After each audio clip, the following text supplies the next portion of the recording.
Всем привет! Председатель спецкомитета по разведке Конгресса США Адам Шиф заявил о желании ознакомиться с содержанием бесед Дональда Трампа с лидерами других государств, в частности с Владимиром Путиным. Разговор на эту тему возник после того, как на сайте Белого дома США появилась полная стенограмма переговоров Дональда Трампа и президента Украины Владимира Зеленского. Последнее, как известно, вызвало недоумение у украинского лидера и угрозу импичмента у его американского коллеги.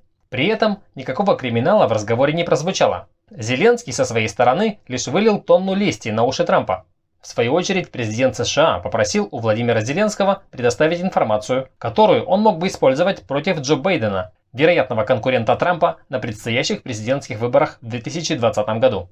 О том, что разговоры Путина и Трампа, в случае их огласки, не могут иметь критических последствий для сторон, говорят несколько обстоятельств. Во-первых, это осторожность российского лидера, которая присуща ему как бывшему сотруднику разведки. Во-вторых, если бы эти разговоры содержали хоть какую-то компрометирующую информацию, то они были бы обнародованы куда раньше, чем переговоры Трампа с Зеленским. В этой ситуации вспоминается случай, когда российский президент в связи с проведением в Москве чемпионата мира по футболу в 2018 году подарил Трампу футбольный мяч.